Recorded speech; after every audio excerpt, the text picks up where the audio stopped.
kakakbay, ito po si Sammy, ang inyong kakbayan at laging karamay. Sasagot sa inyong mga katanungan, huwag lamang pong uutangan.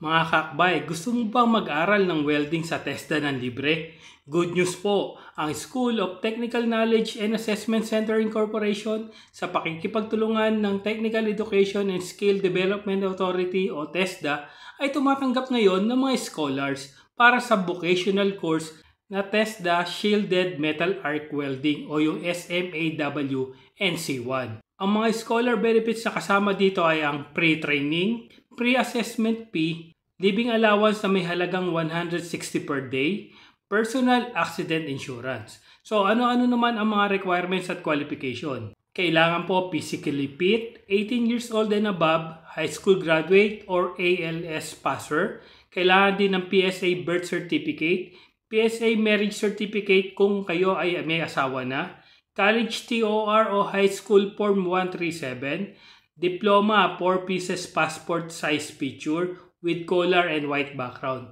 Kailangan din ng 4 pieces 1x1 picture with collar and white background. At syempre 1 piece long folder and brown envelope. So paano mag-enroll? Para sa mga interesado sa scholarship program na ito, tumawag o bumisita sa office ng School of Technical Knowledge and Assessment Center Incorporation. Ang address po nila ay Zone 6, San Vicente, Santa Maria, Pangasinan. Contact numbers 0992-505-4939 or 0966-887-6467. Sumunod naman po ang Ubaldo Training and Assessment Center Corporation sa pakikipagtulungan ng Technical Education and Skill Development Authority o TESDA ay tumatanggap ngayon ng mga scholars para sa vocational course na TESDA Barista NC2. Ang scholarship program na ito ay may libreng training, assessment at allowance na nagkakahalaga ng 160 per day. Ano-ano naman ang mga requirements? School records, open for college, high school graduate diploma, Form 137 o Form 138, certificate of grades, Xerox copy of birth certificate if single, if married po, just bring the certificate of marriage, 2 pieces passport size ID picture, white background, and collar. Para po sa mga interesado sa scholarship program na ito, tumawag o bumisita lang sa office ng Ubaldo Training and Assessment Center Corporation. Ang address po nila ay Piazza Sicarelli Hotel, Restaurant and Bake Shop along National Highway, UP, Gamu, Isabela. Or mag-email sa utcc2021@gmail.com. Ang kanilang contact number ay 09551-745556. Hanapin lang po si Mrs. Charisma A. Bisaya. Mga kakbay, ang Linhu Co. Technical and Vocational Training Center sa pakikipagtulungan uli ng TESDA ay tumatanggap ngayon ng mga scholars para sa mga sumusunod na kurso. Una, Driving NC2, 15 days po yan. Cookery NC2, 40 days naman. Housekeeping NC2, 55 days. Ang mga scholarship program na ito ay may libreng training, assessment, at meron din pong allowance na 160 per day. So ano-ano naman ang mga kailangang requirements? PSA birth certificate, barangay clearance, valid ID, at least 10 years education, transcript of record o diploma, pwede din ang Form 137, 5 pieces passport size ID with white background, formal attire and name, at 5 pieces 1x1 size ID. Paano mag-enroll sa TESDA scholarship program na ito?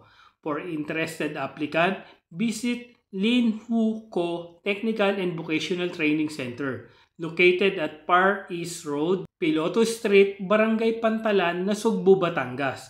Look for Mrs. Carol De Ocampo and Miss Gracie. Contact numbers po 0995-510-3319 or 0991-307-2657. Alam niyo po ba ang Don Honario Ventura State University sa pakikipagtulungan muli ng TESDA at Provincial Government of Pampanga ay tumatanggap ngayon ng mga scholars para sa mga sumusunod na vocational courses.